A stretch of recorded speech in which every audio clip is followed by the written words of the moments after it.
tibbil qulub wa dawaiha wa afiyatil abda wa shifaiha wa nuril absar wa biyaiha wa qutil arwa wa hidaiha wa ala alihi wa sahbihi.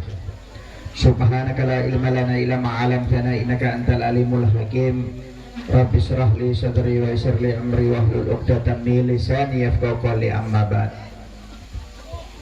Pertama-tama yang saya cintai, yang saya hormati para alim ulama, para tokoh agama, para asatidah, pewaris ilmu Nabi Muhammad SAW, wabil khusus akhina fillah Al-Ustadz Ansori, pimpinan Pondok Pesantren Ribat Al-Ansor.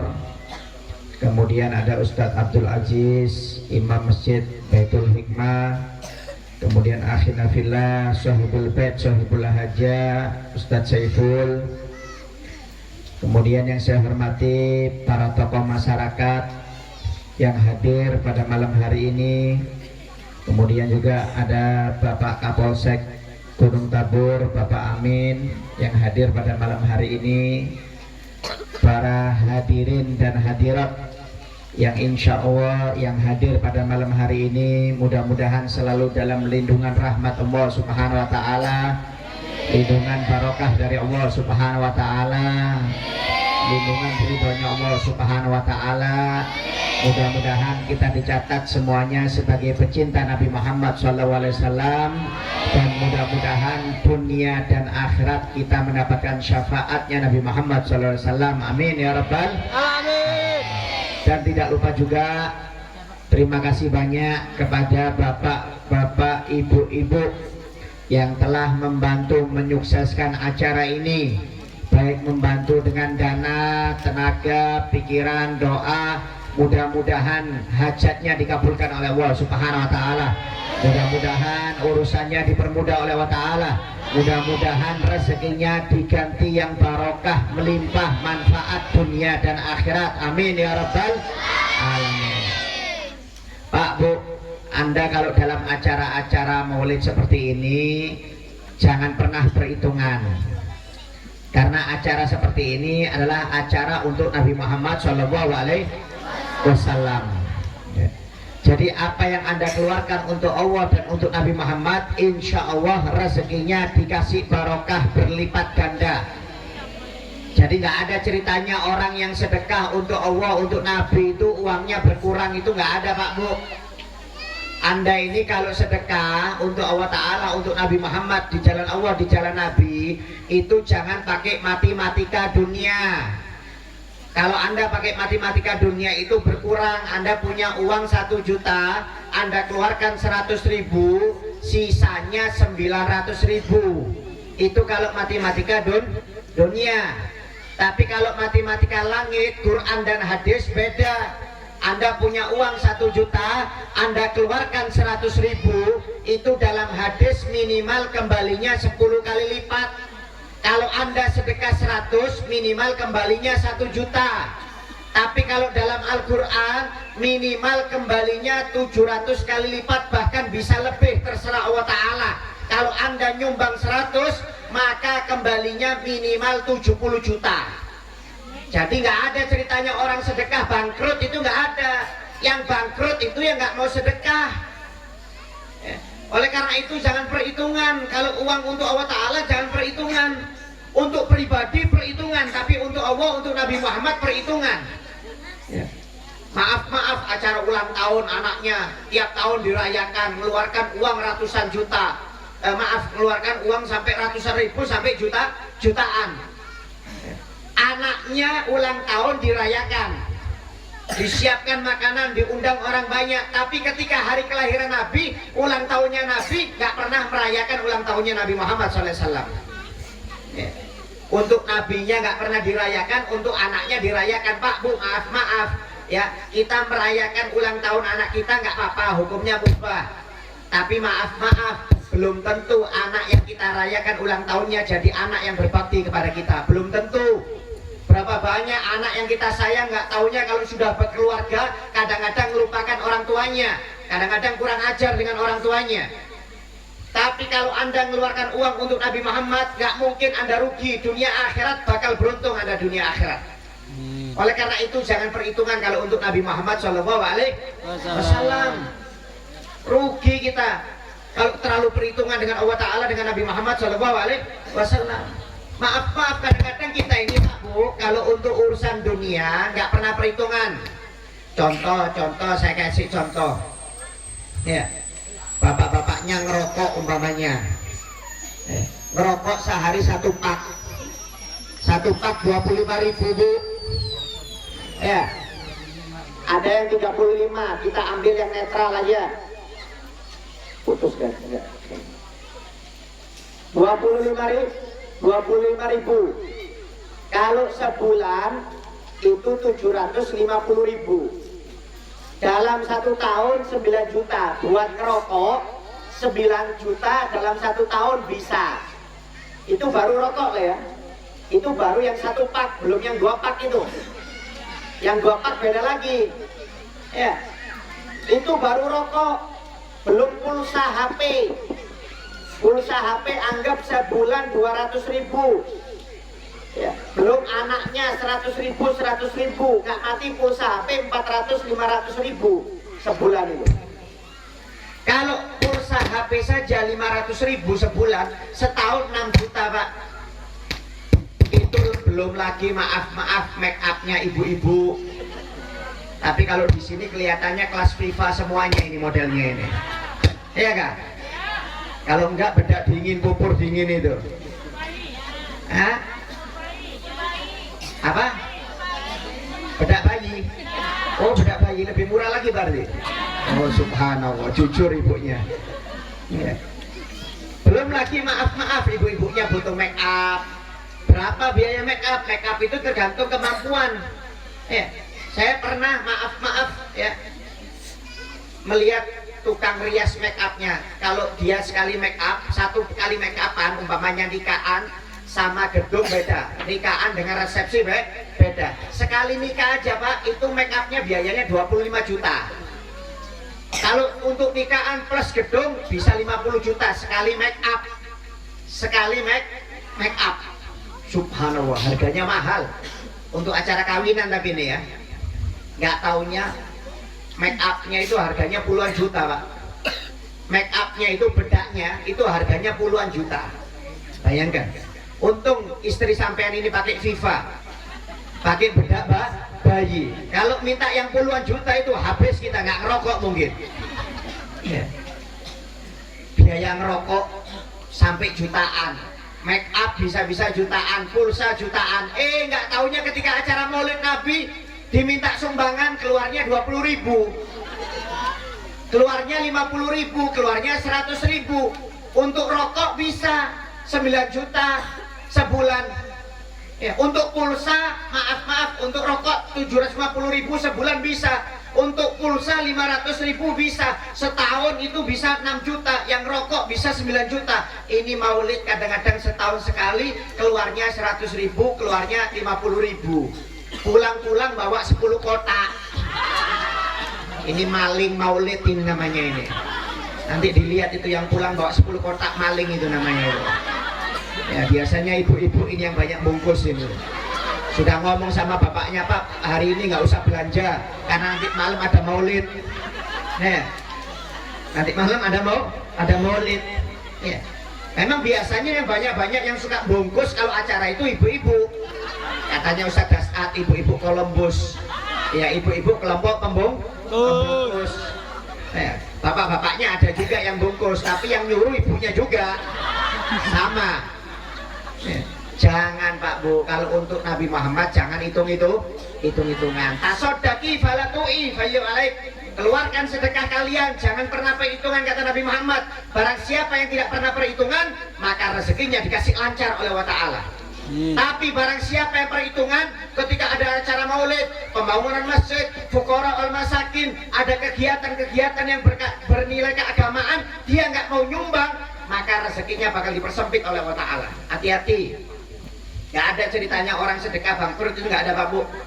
Bahkan kita dikasih resep oleh Nabi Muhammad, kalau rezeki kita susah, itu malah disuruh sodako. Jangan, wah saya rezekinya lagi susah, gak bisa sodako, nanti kalau punya uang baru sodako. Jangan, ini alamat pembohong. Kenapa? susah aja nggak mau sedekah, apalagi nanti kalau nikmat. Jangan belajar sedekah itu ketika mulai susah Pak Bu. Ini resep dari Nabi Muhammad. Ketika rezeki kita susah, pekerjaan kita susah, urusan kita mampet, malah dianjurkan untuk sedekah. Saya sendiri ngerasakan berkahnya sedekah itu luar biasa. Kita ini dianjurkan oleh Nabi Muhammad tiap pagi Pak Bu ya untuk sedekah. Bakiru bisodakoh, berpagi-pagilah kalian dengan sedekah. Sedekah itu bukan seminggu sekali Bu. Sedekah itu bukan sebulan sekali Pak. Bukan setahun sekali, tiap hari sedekah semampunya, walaupun cuma 1.000, walaupun cuma 2.000, yang penting tiap hari sedekah, tiap hari. Kenapa? Barokahnya sedekah ini luar biasa. Barokahnya sedekah luar biasa. Orang kalau sudah sedekah itu suka sedekah, hidupnya barokah dunia akhirat, musibah dijauhkan oleh Allah Ta'ala. Itu barokahnya orang yang suka sodakoh. Saya ini Pak Bu, maaf, cerita pribadi saja ya. Saya dulu waktu awal tinggal di Bro ini, ketika mau pulang, saya nggak punya uang. Saya harus ada urusan mendadak pulang. Punya uang cuma 200.000 aja. Punya uang cuma 200.000. Dulu pesawat masih Kalstar. Tujuannya ke Balikpapan, dari Balikpapan pindah lagi pesawat. Kalstar dulu masih 900 apa 1.200.000 dulu. Belum yang dari Balikpapan ke Surabaya. Saya cuma punya uang 200 Pak. Saya ambil 100.000 ya, saya belikan makanan, snack, saya kasih kepada anak-anak yang ngaji di TPA. Mudah-mudahan berkat ngasih anak-anak yang ngaji di TPA ini ya Allah, saya ada rezeki untuk pulang. Subhanallah, besoknya kontan. Padahal saya nggak ngomong sama kawan kalau mau pulang. Ya, nggak ada yang tahu. Kalau ada yang tahu pasti dibantu. Cuma saya nggak ngomong memang. Saya nggak ada yang ngomong. Besoknya ada kawan datang ngasih uang 3 juta sama saya. Uang apa ini? Hadiah buat Habib. Kemarin saya laku tanah. Saya mikir mau ngasih saya saya ingat Habib, makanya saya kasih Habib 3 juta. Bayangkan, berkat sedekah cuma keluarkan 100.000 saja, langsung Allah Ta'ala mengirim hambanya tersebut mengingatkan saya untuk ngasih saya. Coba saya nggak sedekah, mungkin hamba tersebut tidak diingatkan oleh Allah Ta'ala. Tapi berkat sedekah langsung diarahkan kepada saya.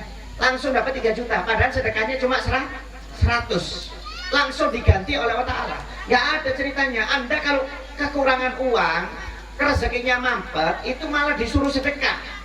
Jangan alasan wah saya uang pas-pasan nggak bisa sedekah. Ini bahaya, tambah pas-pasan rezekinya akhirnya.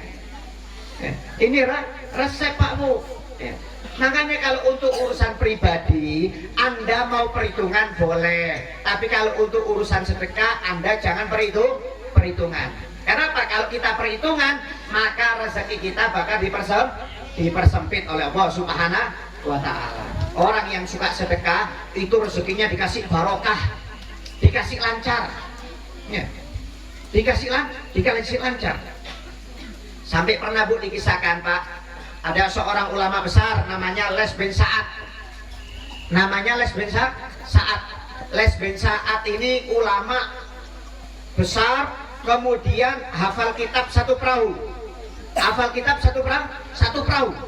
Ya. Kita hafal juz amma aja nggak hafal. Ya. Ini bukan Quran lagi, bukan tafsir, bukan hadis. Kitab satu perahu hafal.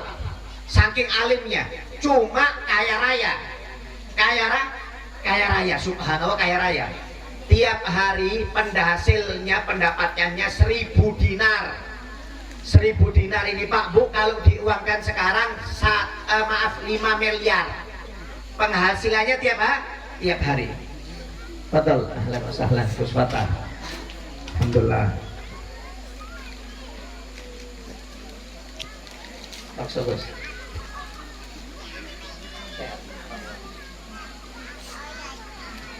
Alhamdulillah Gus Fatah sudah datang pimpinan Pondok Pesantren Nurul Hidayah. Ya, mudah-mudahan beliau diberi panjang umur, sehat walafiat oleh Allah Subhanahu wa Ta'ala. Amin ya rabbal alamin. Ya, kembali ke kisah Les bin Sa'ad. Les bin Sa'ad ini ulama besar.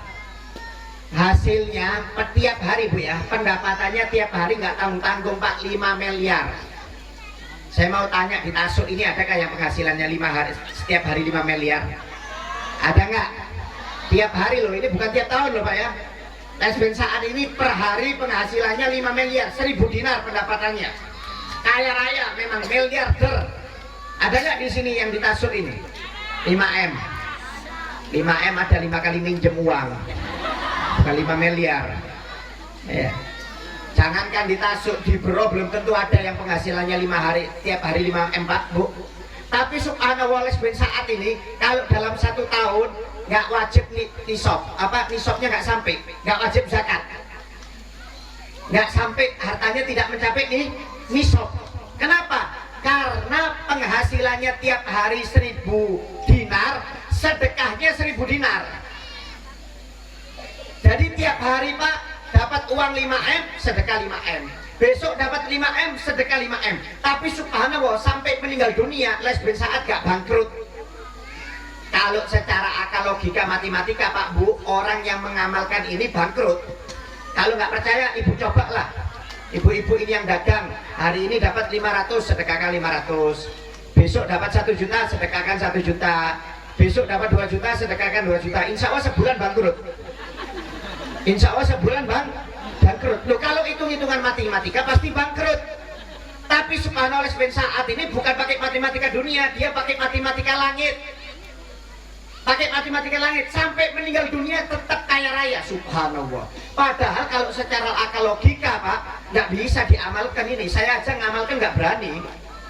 Jangan main-main Anda mau ngamalkan Les bin Sa'ad ini.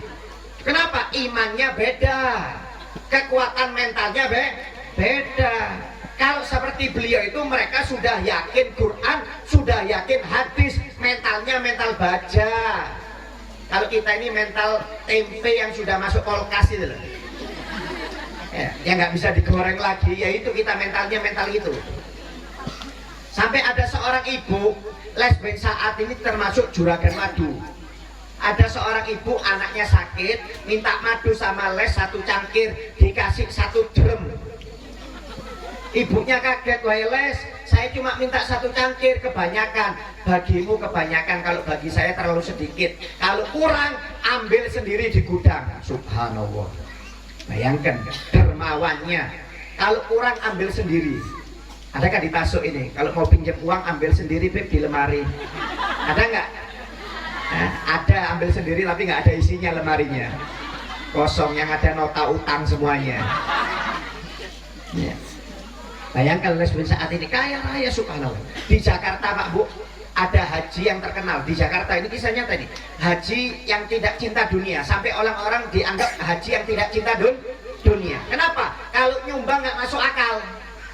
Ada pembangun masjid butuh 2M, baru terkumpul 1M, dia nyumbang 1M, nutup 1M. Nanti ada peringatan maulid, butuh dana 20 juta, baru terkumpul 15 atau 10 juta, dia nutup 10 jutanya. Nanti ada pembangunan umpamanya pesantren, butuh dana 500 juta, baru terkumpul 250, dia nutup 250. Pokoknya bagian nutup. Sama seperti kita bagian nutup, cuma nutup pintu jendela, takut kerampokan rumahnya.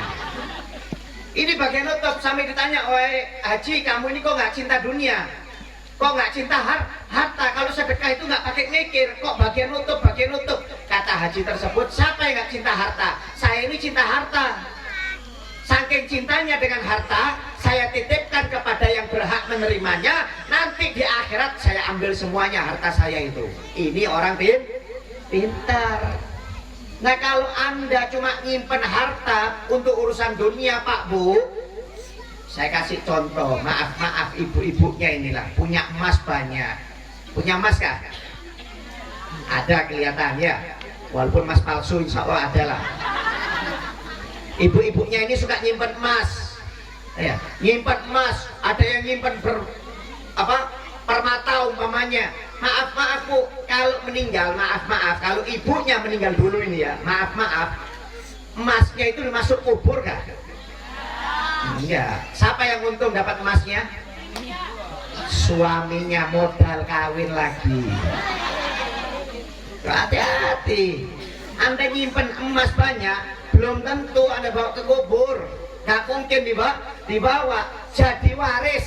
Yang untung siapa? Keluarganya, apalagi suaminya. Bapak-bapaknya ini punya tanah banyak, hektaran, uangnya tabungannya ratusan juta, punya mobil, punya rumah. Kalau mati nggak dibawa sama sekali Pak Bu.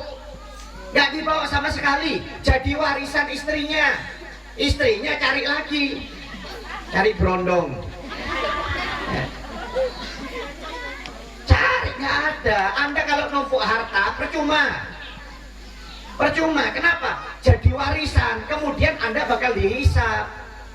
Tapi kalau Anda mengeluarkan di jalan Allah, itu rezekinya kembali nanti di akhirat, bisa Anda petik, Anda panen. Ya. Makanya idza tasaddaqa rajulun bi shadaqatin taqulu bilisani haliha bisalasi kalimat. Ya. Jika seseorang itu bersedekah, maka sedekah itu akan berkata dengan 3 kata. Anda kalau mengeluarkan sedekah Pak Bu, sedekah itu akan berkata dengan 3 kata. Cuma Anda nggak dengarkan. Idza tasaddaqa rajulu bi shadaqatin taqulu bilisani haliha salasa kalimat. Jika seseorang itu mengeluarkan sedekah, maka sedekah itu berbicara dengan 3 kalimat. Yang pertama dia mengatakan kuntu qalilan fasirtu katsiran. Dulu aku sedikit, sekarang aku akan menjadi banyak. Kenapa? Karena kalau Anda sedekah akan pakai matematika, Quran dan hadis. Anda mengeluarkan 100.000, maka minimal kembalinya 1 juta. Anda keluar 100.000 dalam Al-Quran, minimal kembalinya 70 juta. Artinya apa? Setiap bersedekah, hartanya akan dilipat gandakan oleh Allah Ta'ala. Kemudian yang kedua, harta itu mengatakan kuntu fanian fasirtu baqiyan. Dulu aku ini fana, sekarang aku akan kekal.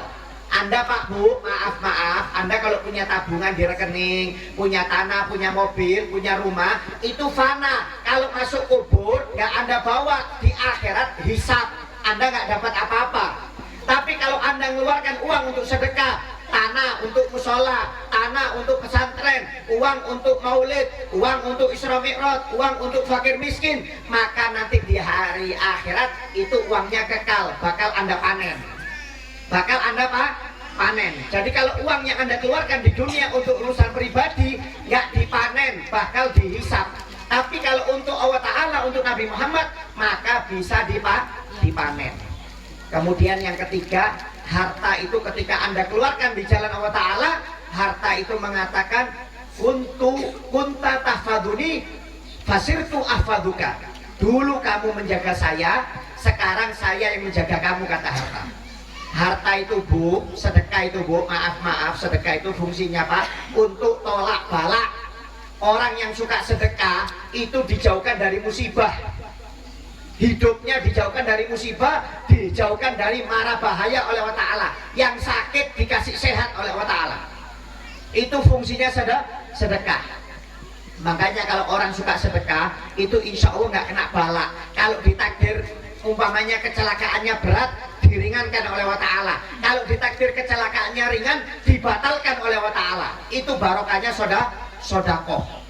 Sampai pernah dikisahkan Pak Bu, di zaman Nabi Isa alaihissalam, ya, itu ada seorang pemuda yang kerjaannya ganggu warga sekitar.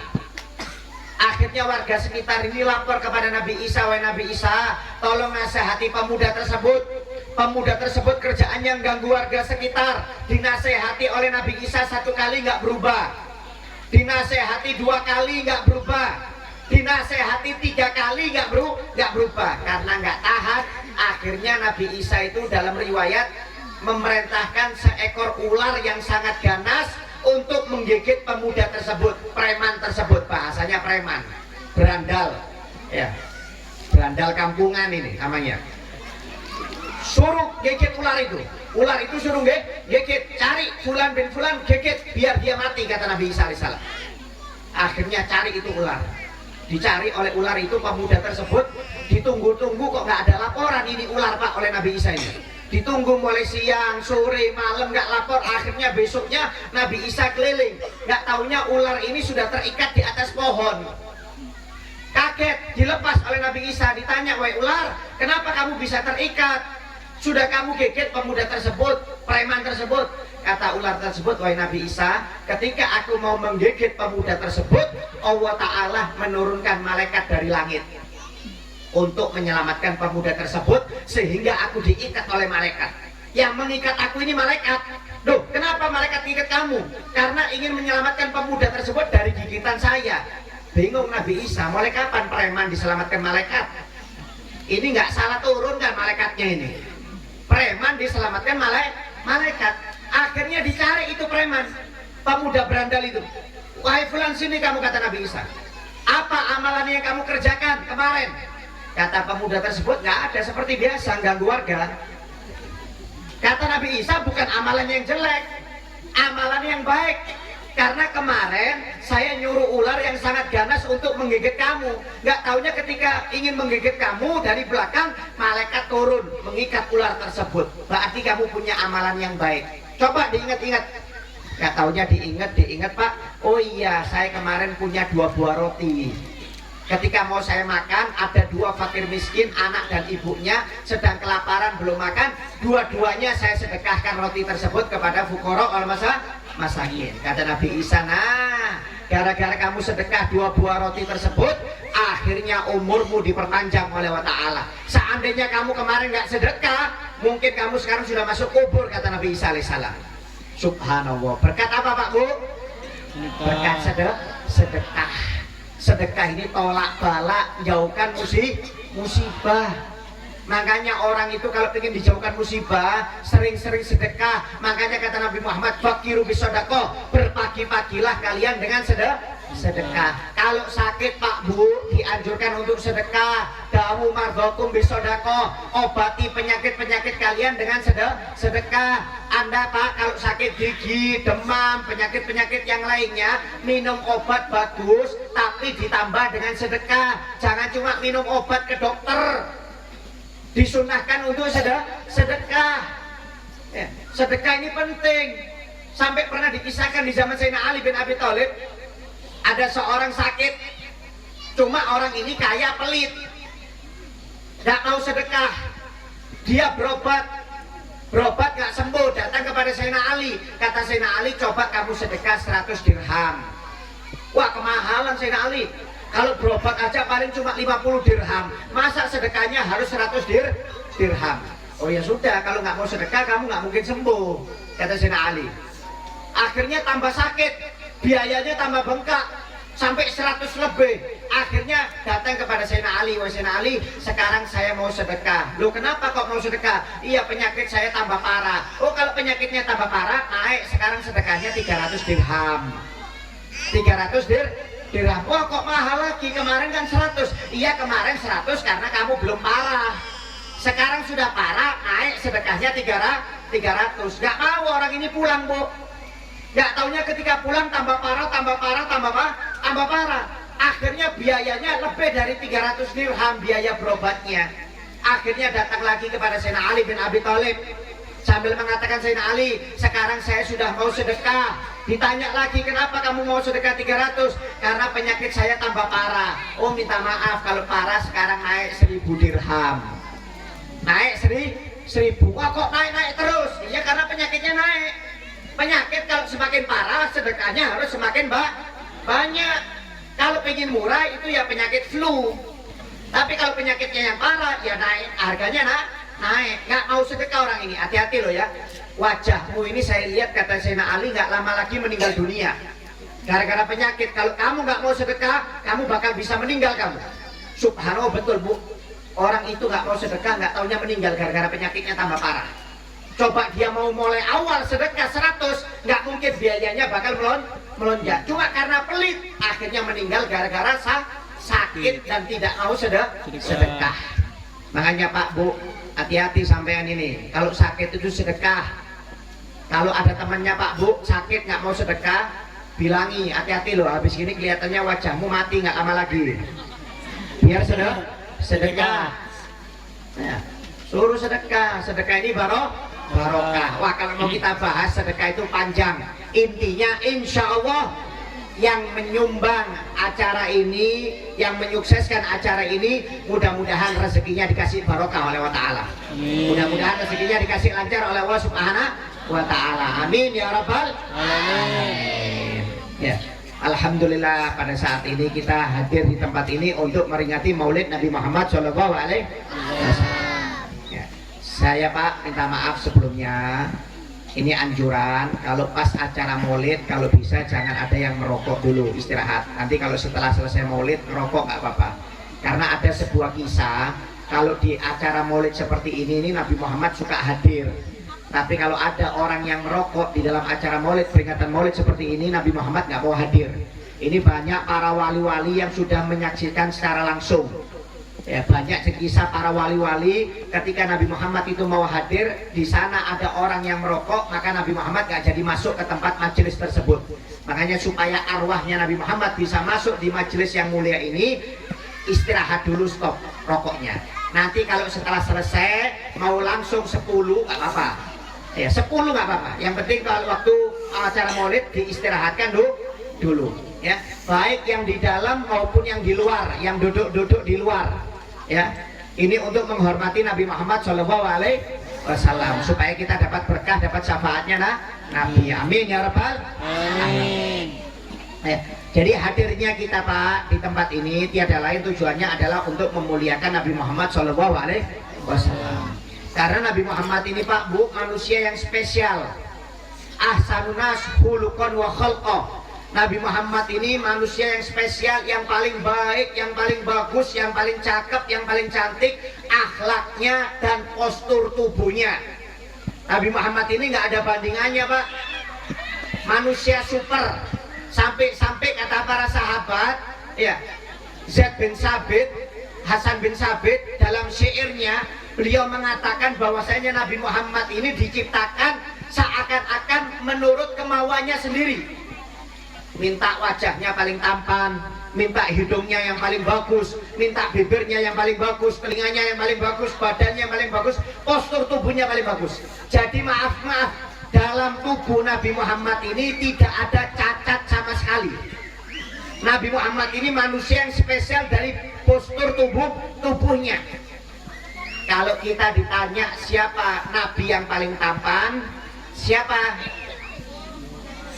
Kebanyakan Nabi orang taunya Nabi Yusuf. Padahal Nabi yang paling tampan itu Nabi Muhammad SAW. Nabi Yusuf itu Pak Bu cuma dapat 1/4. Nabi Muhammad dapat setengah ketampanan. Nabi Muhammad itu dapat setengah Pak. Nabi Yusuf itu cuma 1/4. Sisa berapa? Sisa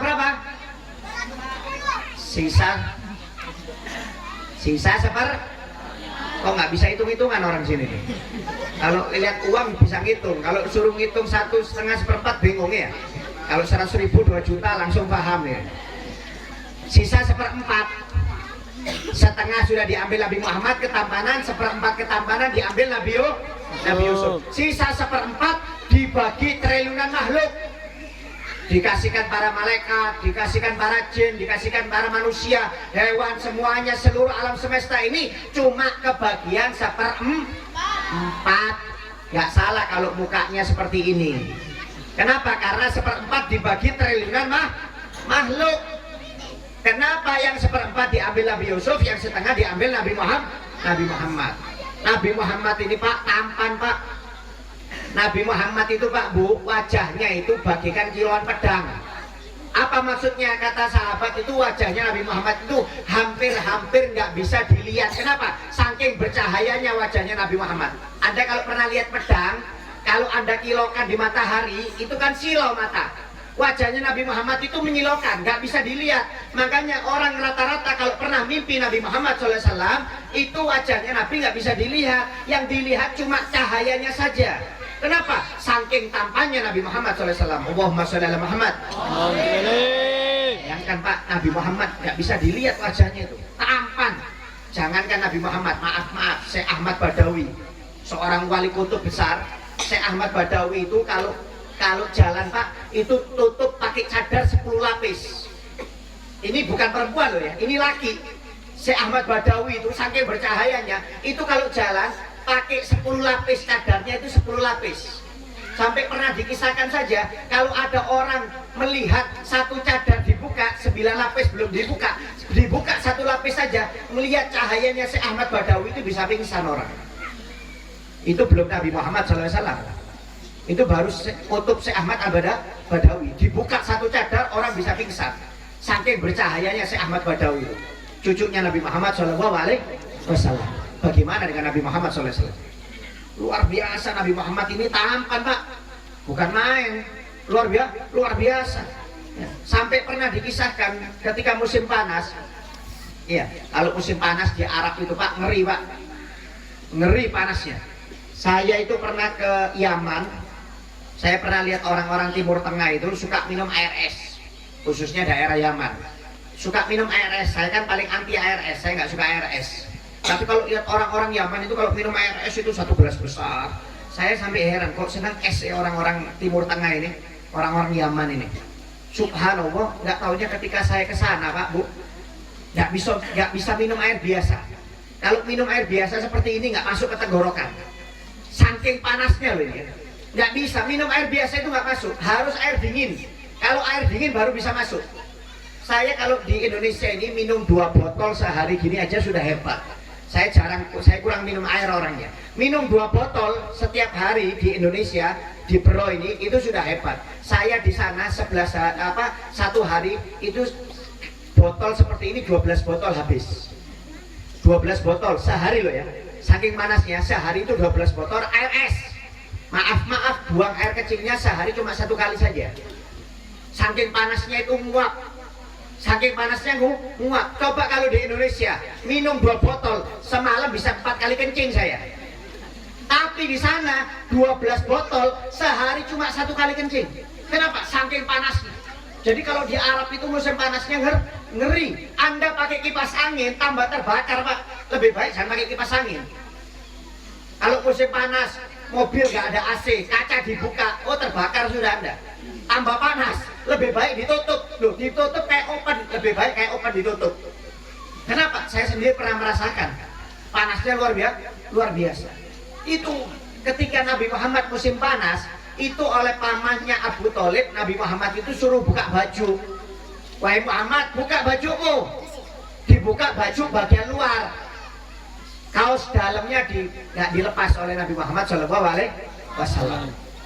Kata Abu Thalib, pamannya, lepas kaos dalammu. Nggak usah paman, biarkan bagian dada tertutup. Buka, ini panas, nanti bajumu basah. Biarkan paman buka. Dipaksa oleh Abu Thalib. Akhirnya karena dipaksa oleh Abu Thalib, mau nggak mau dibuka baju bagian dalamnya, kaos dalamnya dibuka. Nggak taunya Bu, ketika dibuka dadanya Nabi Muhammad ini mengeluarkan cahaya saking silonya itu Abu Thalib sampai pingsan. Padahal wajahnya Nabi Muhammad ini sudah silo. Ternyata dada yang keluar, cahaya yang keluar dari dada Nabi Muhammad ini lebih silo lagi. Langsung Abu Thalib itu pingsan. Subhanallah. Kenapa? Lihat cahaya yang keluar dari dadanya Nabi Muhammad SAW. Sama seperti ibu-ibunya. Ketika bapak-bapaknya buka kaos dalam, ibu-ibunya langsung pingsan. Kenapa? Karena bapaknya mengeluarkan cahaya dari dadanya. Cahaya panu, kadar urat, penyakit kulit dan lain-lainnya. Ya. Subhanallah, luar biasa. Bayangkan, dadanya Nabi Muhammad aja bercahaya, bikin pamannya pingsan. Allahumma sholli ala Muhammad. Allahumma sholli. Wah, kalau kita mau bahas keindahan Nabi Muhammad panjang Bu. Nabi Muhammad ini manusia yang spesial. Apalagi akhlaknya luar biasa Nabi Muhammad. Makanya kata Allah Ta'ala, kita ini diperintahkan untuk mengikuti akhlaknya Nabi. Nabi itu Bu, akhlaknya luar biasa, nggak pernah ngamuk, nggak pernah marah. Ya. Beda dengan kita. Kita ini sehari bisa 100 kali ngamuk, bisa 100 kali marah, bahkan bisa lebih. Kalau Nabi Muhammad itu Pak, walaupun diganggu ribuan kali, Nabi Muhammad gak pernah marah. Subhanallah, sholli ala Muhammad. Sabar orangnya, luar biasa. Yang penting yang diganggu pribadinya, bukan syariat. Kalau syariat yang diganggu, Nabi Muhammad marah. Ya. Makanya kalau untuk syariat Anda harus tegas. Anak, contoh dari Nabi Muhammad, umur 7 tahun gak sholat, umur 7 tahun suruh sholat. 10 tahun nggak sholat suruh pukul. Yang tegas kata Nabi Muhammad. Nggak apa-apa nggak sholat pukul kata Nabi Muhammad. Cuma mukulnya jangan pakai ulin 10-10 Bu. Bisa masuk polsek Gunung Tabur nanti Anda akhirnya. Maksudnya pukul itu pukul biasa, yang penting anaknya takut maksudnya. Nabi Muhammad aja ngajari tegas, kalau nggak sholat pukul nggak apa-apa. Jangan mengatakan kasihan capek pulang sekolah. Wah, alamat sudah ini. Jangan. Nang tegas kalau untuk syariat, tapi kalau untuk pribadi Anda diganggu ya banyak sabar. Itu Nabi itu kalau diganggu pribadi sabar Bu, nggak pernah marah. Ya, nggak pernah marah. Ya. Sampai pernah dikisahkan ketika masuk kota Taif. Di kota Taif itu Bu, anjing nggak pernah dilempar batu, nggak pernah. Anjing di kota Taif itu nggak pernah dilempar batu. Ini Nabi Muhammad ketika masuk kota Taif Pak dilempar batu sampai giginya Nabi Muhammad pecah. Giginya Nabi Muhammad Pak pecah. Malaikat Jibril yang nggak punya hawa nafsu bisa ngamuk, bisa marah malaikat Jibril. Sambil mengatakan, wahai Muhammad, izinkan aku untuk mengangkat gunung Taif supaya aku timpakan kepada penduduk Taif. Apa jawab Nabi Muhammad? Wahai Jibril, kalau mereka tidak beriman kepada aku, kepada Allah, sekarang aku berharap nanti anak cucu mereka yang beriman kepada Allah dan kepada aku. Jangan biarkan, aku berharap anak cucunya mereka yang beriman. Bayangkan, dilempar batu berdarah, malaikat Jibril sampai marah, tapi Nabi Muhammad enggak memaafkan. Coba saya lewat Tasuk, dilempar orang Tasuk. Malaikat Jibril datang, Beb izinkan saya menghancurkan kota Tasuk, desa Tasuk. Hancur tuh, hancurkan, jangan disisakan. Itu kalau saya mungkin. Ya. Anda lihat Nabi Muhammad akhlaknya luar biasa, nggak mau Pak diganggu. Kata malaikat Jibril, silakan Nabi Muhammad, nggak aku hancurkan, tapi dengan satu syarat, jangan sampai darahmu netes ke tanah Taif. Kalau darahmu netes ke Taif, maka aku hancurkan penduduk kota Taif.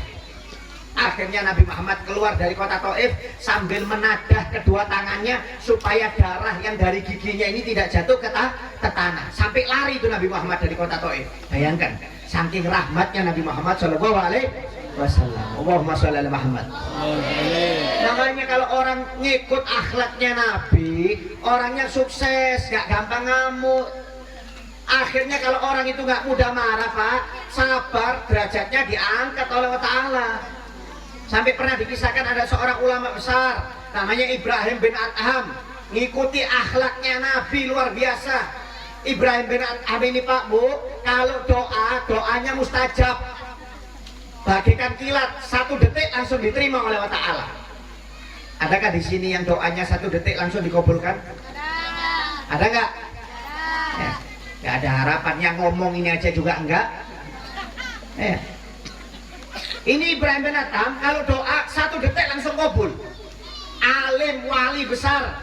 Pernah Ibrahim bin Adham ini Pak Bu, ketika jalan di suatu jalan, nggak taunya ada tentara kerajaan melihat Ibrahim bin Adham. Nggak kenal dengan Ibrahim bin Adham.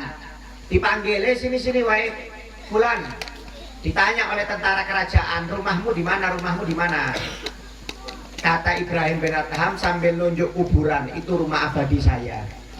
Sambil nunjuk kuburan, itu rumah abadi saya. Marah tentaranya, ditempeleng Ibrahim bin Adham ini. Cepat tempeleng, kurang ajar kamu nih. Ditanya mana rumahnya kok jawabnya ke kuburan. Sana kamu. Jalan Ibrahim bin Adham setelah ditempeleng. Gak lama kemudian ada orang lihat, dipanggil itu tentara kerajaan itu. Sini sama orang itu. Datang itu tentara. Kenapa? Kamu tahu nggak yang kamu tempeleng itu siapa? Nggak tahu. Itu Ibrahim bin Adham. Loh, Ibrahim bin Adham yang doanya kabul itu. Iya. Cepat minta maaf kamu. Mumpung belum disumpah jadi kodok kamu nanti. Ya. Untuk kalau disumpah jadi kodok. Kalau jadi setan bahaya. Orang dulu itu banyak kenal nama Bu, tapi nggak tahu wajah. Kalau sekarang kan bisa viral lewat HP, lewat YouTube, lewat Facebook. Kalau orang dulu cuma kenal nama tapi nggak tahu wajah, langsung lari itu minta maaf. Tentaranya minta maaf, saya nggak tahu kalau kamu Ibrahim bin Adham. Takut didoakan jelek Bu, karena doanya kok kabul. Apa jawab Ibrahim bin Adham? Ketika tanganmu sebelum menempel ke pipiku, kamu sudah saya maafkan. Sebelum tanganmu menempel ke pipi, sudah saya maafkan. Dan ketika sudah menempel ke pipi, saya doakan kamu masuk surganya Allah Ta'ala. Allahumma sholli ala Muhammad. Kaget itu tentara. Loh, kalau kamu memaafkan masih masuk akal, kamu doakan saya masuk surga, ini kenapa? Padahal saya nempeleng kamu loh ini. Kok kamu doakan saya masuk surga? Apa jawab Ibrahim bin Adham? Karena ketika kamu menempeleng saya, kamu menyebabkan saya harus berbuat sabar. Ketika saya sabar terhadap tempelenganmu, derajat saya diangkat oleh Allah Ta'ala. Berarti kamu telah berbuat baik kepada saya. Makanya saya doakan kamu masuk surga. Subhanallah. Makanya Bu, Pak, kalau Anda dilempar orang, ditempeleng orang, ditabrak orang, jangan ngamuk, jangan marah. Doakan mudah-mudahan dia masuk surga. Ini dilempar sedikit, ditempeleng, dipukul, marah-marah, bawa parang. Jangan. Seperti Ibrahim bin Adham. Siap apa enggak? Ayo yang siap sini maju, saya tempeleng satu-satu sini. Mau dites ilmunya, memang betul-betul siap apa enggak? Subhanallah. Orang dulu itu bersih hatinya, nggak pernah ngamuk. Kalau diganggu pribadinya nggak pernah ngamuk, nggak kayak kita. Wah, kalau kita diganggu sedikit langsung sumpah berserapa 7 turunan melarat, macam-macam sumpahnya sudah. Kayak wali, doanya wali aja nggak pernah doa 7 turunan melarat. Ini ahli maksiat doakan 7 turunan melarat, tambah nggak kabul doanya. Nggak usah menghayal doakan orang 7 turunan melarat, itu nggak ada ceritanya seperti itu. Oh itu kena kualat saya itu, kayak dia ini ahli ibadah. Ulama wali aja nggak pernah mengatakan itu kualat saya, nggak ada. Wali nggak pernah ada yang mengatakan itu. Oleh karena itu hati-hati, yang sabar, ikuti akhlaknya Nabi Muhammad SAW. Nabi Muhammad itu luar biasa akhlaknya, senyum sama orang, nggak pernah ngamuk, nggak pernah, luar biasa. Orang kalau lihat Nabi Muhammad itu Pak Bu, wajahnya itu senang, sampai-sampai dalam riwayat wajahnya Nabi Muhammad itu bisa menghilangkan akal seseorang. Maksudnya bukan bikin orang gila, bukan ya. Maksudnya akal sehatnya itu bisa hilang, tapi orangnya nggak gila, seakan-akan kayak dihipnotis ketika melihat wajahnya Nabi. Orang kalau lihat wajah Nabi itu Bu, sampai hilang akal kata sahabat. Dan itu banyak terbukti, sampai pernah ada seorang suami istri pernah jualan hewan ternak, kuda, masuk ke kota Madinah untuk jualan kuda. Suaminya mengatakan kepada istrinya, wah istriku, ini kuda nanti jual ya, harganya sekian, saya mau keliling kota Madinah dulu. Oh iya siap. Akhirnya datang Nabi Muhammad. Perempuan ini nggak kenal dengan Nabi.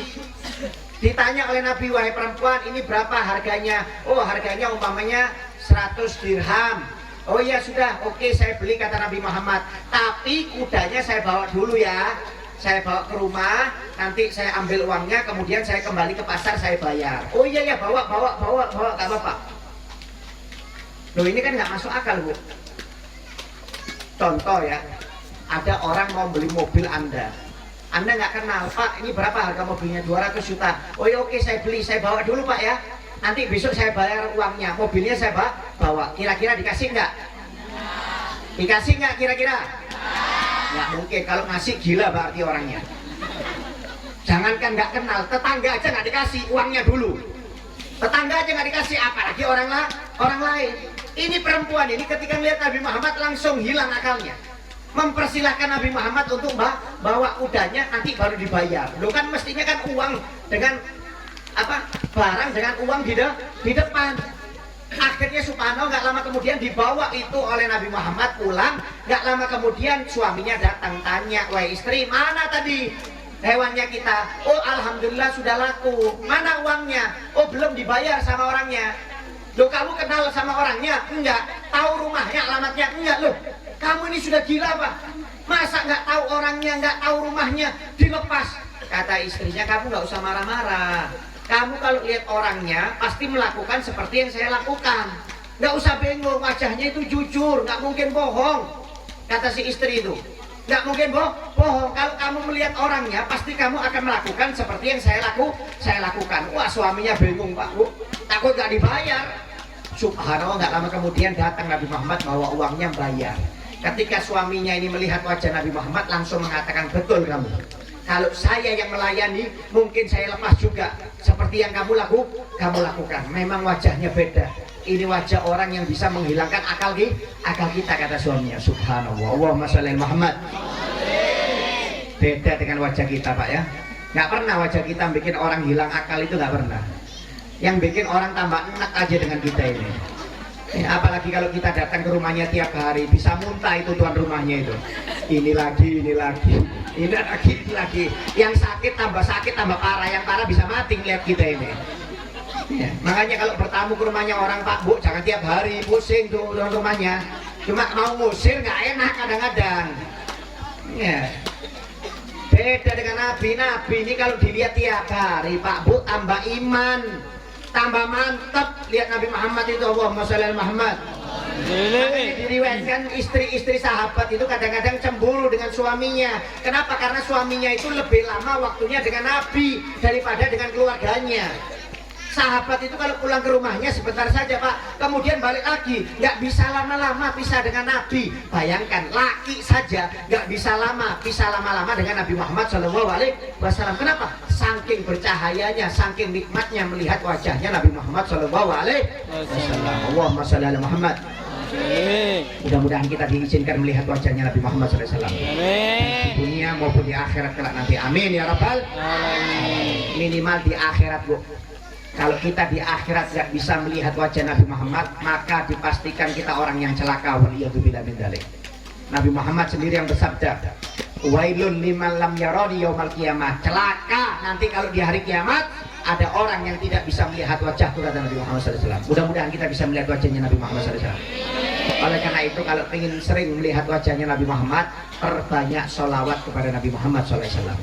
Orang yang suka sholawat kepada Nabi Muhammad, maka insya Allah dunia akhirat bisa melihat wajahnya Nabi Muhammad SAW. Ikuti sholawat terus kepada Nabi Muhammad SAW. Sholawat ini barokahnya banyak Pak. Kata para ulama, tidak ada amalan yang paling bagus untuk umat di akhir zaman ini kecuali dengan memperbanyak sholawat kepada Nabi Muhammad SAW. Amalan yang paling bagus. Anda nggak usah baca wirid-wirid macam-macam aneh-aneh, nggak usah. Anda baca wirid yang ringan, yang banyak, yaitu baca sholawat. Kalau kebanyakan baca wirid nanti maaf bisa gila kita ini Pak Bu. Gak semua orang bisa baca wirid sembarangan. Kadang-kadang wirid itu butuh ijazah. Kalau belum waktunya nggak boleh baca wirid. Buktinya saya ngelihat sendiri guru ngaji saya itu 2 orang gila. Pandangannya kosong Pak. Kenapa? Karena baca wirid Jalalut, wiridnya Sayyidina Ali bin Abi Thalib, nggak tanggung-tanggung yang dibaca. Wiridnya Sayyidina Ali, yang baca wiridnya Sayyidina Ali ini kalau bukan wali nggak boleh. Ini gara-gara pengen jadi wali, mungkin belum wali, mungkin masih wali murid, belum walinya Allah Ta'ala, kemudian baca wirid. Gila Pak.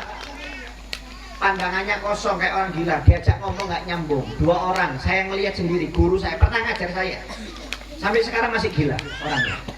Makanya nggak usah sudah, kalau dikasih wirid jangan aneh-aneh. Kalau pengen wirid yang ringan, yang manfaatnya banyak, sholawat kepada Nabi Muhammad SAW. Itu wirid nggak perlu guru, nggak perlu ijazah. Sholawat apapun yang Anda baca boleh, silakan, nggak ada masalah. Kalau wirid tapi jangan, bahaya. Wirid bahaya. Sholawat, Quran nggak apa-apa Anda baca, istighfar nggak apa-apa. Kalau wirid hati-hati. Kalau pingin ringan, enak, sholawat kepada Nabi Muhammad SAW. Sholawat ini barokahnya banyak, luar biasa. Ya. Orang kalau sering banyak sholawat Pak, dibuka pintu keberkahannya oleh Allah Ta'ala, pintu rezekinya dibuka, pintu urusannya dibuka. Ya. Dikasih lancar hidupnya, dunia akhirat dikasih lancar. Anda ini yang punya banyak utang, ada utang nggak kira-kira orang sini nih? Ada, kelihatan modelnya memang suka utang, hobi utang memang. Ya. Kemudian kalau ditagih ngamuk. Ya. Seakan-akan yang ngasih utang, jadi yang ngasih utang ini sampai ketakutan sama yang utang. Ya, itulah orang tasuk, subhanallah. Ya. Ada nggak orangnya di sini? Angkat tangan yang suka ngamuk kalau utang ditagih itu. Ya. Anda ini kalau ingin utangnya dilunasi oleh Ta'ala, rezekinya lancar, pekerjaannya lancar, barokah, banyak-banyak sholawat Pak Bu. Banyak-banyak sholawat. Orang kalau sering sholawat itu insya Allah hidupnya berkah, utangnya lunas, rezekinya naik terus, dikasih keberkahan oleh Allah Ta'ala. Ini bukti, ini hadis Nabi, ini bukan guroan. Kalau mau dikisahkan orang tentang keberkahan sholawat panjang banyak, ya, banyak. Sampai pernah dikisahkan ada seorang pengusaha sukses, subhanallah bangkrut. Akhirnya dia pinjam uang sama temannya 1000 dinar. 1000 dinar ini 5 miliar. 1 dinar itu Pak 4,75 gram emas. Kalau diuangkan sekarang ya anggap 5 miliar lah. Akhirnya dipinjami oleh temannya 5 miliar, nggak taunya bangkrut, nggak lama kemudian bangkrut, ditagih nggak bayar, akhirnya dilaporkan pengadilan. Oleh pengadilan dikasih waktu deadline sebulan, kalau sebulan nggak bisa bayar 5 miliar, dimasukkan penjara. Bingung orang ini, gimana ini bayar utang, datang kepada salah satu ulama, gimana supaya utang saya lunas. Kata ulama tersebut, pulang ke rumah, nggak usah keluar-keluar 24 jam, kalau nggak selain istirahat, selain ibadah, perbanyak sholawat. Pagi, siang, sore, malam, perbanyak sholawat. Akhirnya diamalkan oleh orang ini. Nggak keluar rumah Bu, sholawat terus 24 jam, selain tidur sama sholat. Kerjaannya sholawat, nggak berhenti, sholawat terus. Hari pertama, hari kedua, hari ketiga, seminggu, 2 minggu, 3 minggu, sampai hari ke-27. Bingung ini orang, loh 3 hari lagi nih kalau nggak lunas masuk penjara saya. Katanya suruh sholawat, Pak, kok nggak lunas ini. Subhanallah, malam 28 mimpi bertemu dengan Nabi Muhammad SAW. Bayangkan, makanya kalau ingin ketemu Nabi Muhammad, banyak-banyak utang dulu. Ini resep orang ini punya utang, nggak taunya bisa mimpi Nabi, tapi sebabnya karena banyak sholat.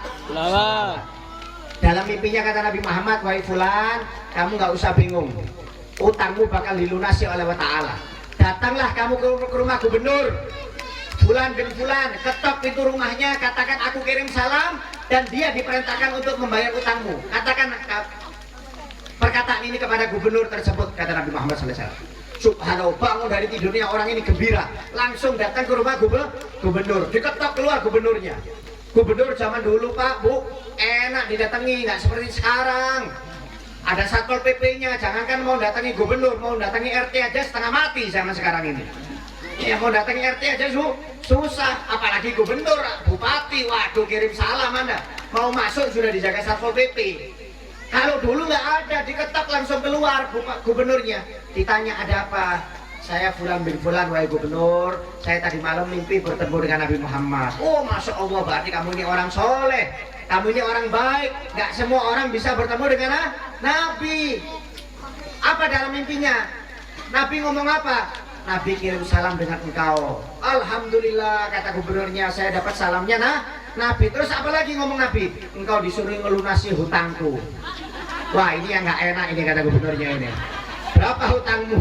5 miliar. Waduh 5 miliar lagi, kata gubernurnya ini. Ya kan betul Pak Bu, kan harus ada bukti. Kata gubernurnya, apa buktinya?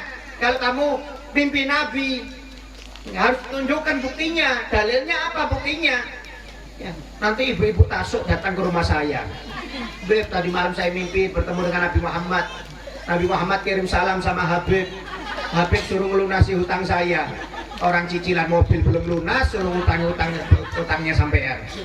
Ya. Kan buktinya, kan minta bukti ini. Ya, minta bukti. Apa buktinya? Bingung orang ini nggak bisa menunjukkan bukti, pulang.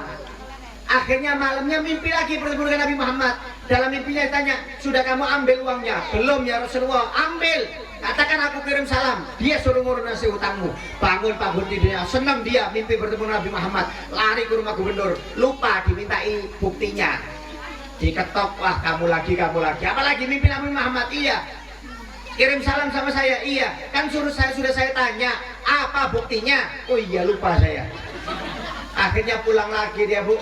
Malamnya mimpi lagi bertemu dengan Nabi. Akhirnya ketika mimpi bertemu dengan Nabi Muhammad, dia mengatakan, malu saya Rasulullah, saya ditanya buktinya apa, saya tidak bisa menunjukkan. Kata Nabi Muhammad, buktinya gubernur tersebut tiap hari sholawat kepada aku sebanyak 300.000 kali. Nggak tanggung Pak, 300.000. Ya, Anda aja 1.000 itu nggak ada harapan. Ya, kita ini 1.000 aja nggak ada harapan. Ini 300.000. Gubernur loh ini, sibuk ngurus provinsi, bukan ngurus kampung, ngurus provinsi. 300.000 sholawatnya tiap hari. Kita yang nganggur aja nggak pernah sholawat. Gubernur itu tiap hari amalannya sholawat 300.000 kali. Nggak ada yang tahu, walaupun istri dan anaknya, kecuali Allah dan Nabi Muhammad SAW. Wah, bangun dari tidurnya, senang ini orang, langsung datang ke rumah gubernur, dikasih tahu bahwasanya buktinya kata Nabi Muhammad, engkau tiap hari sholawat sebanyak 300 kali, tidak ada yang tahu kecuali Allah dan Nabi Muhammad SAW. Langsung nangis itu gubernur, berarti mimpimu benar. Masuk kamu ke rumah saya. Subhanallah, dimasukkan di rumahnya Pak. Gubernurnya masuk ke rumah, ngambil uang 3 kantong. Tiap kantong 1.000 dinar, tiap kantong 5 miliar. Kata gubernurnya, ini satu kantong 1.000 dinar untuk utangmu yang dilunasi, perintah Nabi.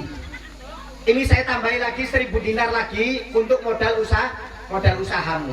Ini saya tambahin lagi 1.000 dinar sebagai rasa terima kasih saya karena engkau telah menyampaikan salam Nabi kepada saya. Utangnya 1.000, oleh gubernur dikasih berapa? 3.000. Utangnya 5 miliar, dikasih sama gubernurnya 15 miliar. Subhanallah. Berkat apa Bu? Pak? Berkat sholat. Makanya Anda kalau utang jangan tanggung-tanggung. Utang 100.000, utang 500, 1 juta nggak bayar, ya tanggung. Utang itu ratusan juta, utang itu miliaran. Kalau nggak bisa bayar, gampang, tinggal sholawat. Kalau sudah sholawat, nggak lunas, yang penting jangan datang ke rumah saya, karena masih sama-sama punya utang. Ini bukti nih, sholawat itu manjur. Oleh karena itu perbanyak sholawat kepada Nabi Muhammad SAW. Ya, mudah-mudahan kita diberi berkah oleh Allah Ta'ala berkat Nabi Muhammad SAW. Ya, mudah-mudahan apa yang kita keluarkan untuk Nabi Muhammad ini mendatangkan manfaat dunia dan akhirat. Amin. Mudah-mudahan apa yang kita keluarkan untuk acara ini membuat keberkahan untuk anak-anak kita. Mudah-mudahan anak-anak kita dijadikan anak-anak yang soleh-soleha berkat Nabi Muhammad SAW. Mudah-mudahan anak-anak kita jadi anak-anak yang berbakti kepada kita berkat Nabi Muhammad SAW. Mudah-mudahan anak-anak kita menjadi anak-anak yang bisa menyenangkan hidup kita dunia dan akhirat. Mudah-mudahan berkat kita membantu menyukseskan acara ini, mudah-mudahan pekerjaan kita dikasih barokah oleh Allah Ta'ala, rezeki kita dilancarkan oleh Allah Ta'ala. Mudah-mudahan yang sakit di antara kita diangkat penyakitnya Allah Ta'ala, yang punya problem hidup mudah-mudahan diangkat problem hidupnya oleh Allah Ta'ala. Mudah-mudahan berkat acara ini kita diberi hidayah untuk selalu lisan kita dimudahkan untuk bersolawat kepada Nabi Muhammad SAW, sehingga kelak kita bisa mendapatkan syafaat Nabi Muhammad dunia dan akhirat, dan bisa mimpi bertemu dengan Nabi Muhammad, dan nanti di hari kiamat bisa masuk surga bersama Nabi Muhammad SAW. Amin ya rabbal alamin. Mungkin ini sedikit yang bisa saya sampaikan. Jika ada kesalahan atau kekurangan, sekali lagi saya mohon maaf. Apa-apa yang benar itu dari Allah Subhanahu wa Ta'ala, yang salah itu dari pribadi saya sendiri. Kemudian saya undang semuanya, bapak-bapak, ibu-ibu, dalam peringatan Maulid Nabi Muhammad SAW yang kami adakan dari Majelis Taklim Rodibul Haddad. Insya Allah hari Kamis yang akan datang ini tanggal 13 Oktober, ya 2 hari lagi. Sekarang kan Selasa malam Rebu, besok Rebu malam Kamis, kemudian Kamis malam Jumat. Acaranya di Gor Lapangan Pemuda, Gor Taruna, ya lapangan pemuda, di lapangannya Gor Taruna, depan Bank BPD Kaltim. Ya, acara peringatan Maulid Nabi Muhammad SAW insya Allah akan diisi oleh Al-Habib Ahmad Jamal bin Toha Ba'akil, senior saya, pimpinan Pondok Pesantren Anwarut Taufik dari Kota Batu Malang, Jawa Timur. Ya, jadi mudah-mudahan bisa hadir. Ya, kita ramaikan peringatan Maulid Nabi Muhammad SAW insya Allah hari Kamis malam Jumat. Ya, 2 hari lagi, 2 malam lagi di lapangan Gor Pemuda. Di lapangan Gor Pemuda, Ba'dal Isya, acaranya Ba'dal sholat Isya. Ya, saya juga minta doanya, mudah-mudahan acaranya diberi keberkahan oleh Ta'ala, diberi kemudahan, kelancaran, mudah-mudahan kita semuanya sehat walafiat, panjang umur, bisa meriahkan peringatan Maulid Nabi Muhammad SAW. Amin ya rabbal alamin. Mungkin ini sedikit yang bisa saya sampaikan. Jika ada kesalahan atau kekurangan, sekali lagi saya mohon maaf. Apa-apa yang benar itu dari Allah Subhanahu wa Ta'ala, yang salah itu dari pribadi saya sendiri. Wabillahi taufiq wal hidayah wa ridha wal inayah. Wassalamualaikum warahmatullahi wabarakatuh. Bismillahirrahmanirrahim. Alhamdulillahirabbil alamin. Allahumma shalli wa sallim ala sayyidina Muhammad wa ala ali sayyidina Muhammad. Allahumma ya muskil asir wa jabal kul kasir wa sahiba kulli farid wa ya muli kulli fakir wa muqawwi kulli dhaif wa kulli ma khayf yasir wa kulli asir fatashirul asir al kayasir. Allahumma malakta juli bi tafsir hajatuna kathir hajatuna kathir hajatuna kathir. Ikdi hajatina ya rab, ikdi hajatil mu'minina wal mu'minat, ikdi hajatil muslimina wal muslimat. Allahumma nas'aluka fid din wa barakatan fil umr wa sihhatan fil jasad wa sihhatan fil rizqi wa tawbatan qabla الموت وشهادة إن الموت ومغفرة بعد الموت وعفوا عند الحساب وأمنا من العذاب ونصيبا من الجنة وارزقنا نظر رزق الكريم. اللهم بارك في أولادي وفتهم لا تدرهم وفيكم لطاعتك وارزقنا برحمتك يا أرحم الراحمين. اللهم اجعل أولادنا وبنينا من أهل الخير من أهل العلم من أهل الإيمان من أهل التقوى من أهل القرآن من أهل الذكر من أهل القيام من أهل الصيام من العلماء والفقهاء والمحدثين المخلصين العاملين من العابدين والعابدات والزاهدين والزاهدات والذاكرين والذاكرات. ربنا ظلمنا أنفسنا وإن لم تغفر لنا وترحمنا لكنا من الخاسرين. اللهم اشف انت الشافي وعافي انت المعافي لا شفاء الا شفاءك شفاء لا يرزق من وعلى من. اللهم صل وسلم على طب القلوب ودوائها وعافيه الابدان وشفائها ونور الابصار وضيائها وقوت الارواح وبدائها وعلى اله وصحبه وسلم. اللهم ربي فري ولوالدي يا ربي فري ولوالدي يا ربي فري ولوالدي وارحمهما كما ربيانا صغيرا. ربنا اتنا في الدنيا حسنه وفي الاخره حسنه وقنا عذاب النار. وصلى الله على سيدنا محمد وعلى اله وصحبه وسلم والحمد لله رب العالمين. Taqabbalallahu minkum. Di dalam doa Nabi Muhammad SAW bersabda, barang siapa di dalam doanya tidak pernah lepas untuk selalu mendoakan kedua orang tuanya, Rabbi firri wal walidayya warhamhuma kama rabbayani shaghira, maka rezeki anak tersebut dunia akhirat ditanggung lancar oleh Allah Ta'ala, kata Nabi Muhammad. Oleh karena itu kalau ingin rezeki kita lancar, jangan lepas untuk selalu mendoakan kedua orang tua kita di dalam doa, baik yang sudah meninggal maupun yang masih hidup. Mudah-mudahan kita dijadikan anak-anak yang berbakti kepada kedua orang tua kita, dan mudah-mudahan anak kita menjadi anak-anak yang berbakti kepada kita semuanya. Amin ya rabbal alamin. Wassalamualaikum warahmatullahi wabarakatuh.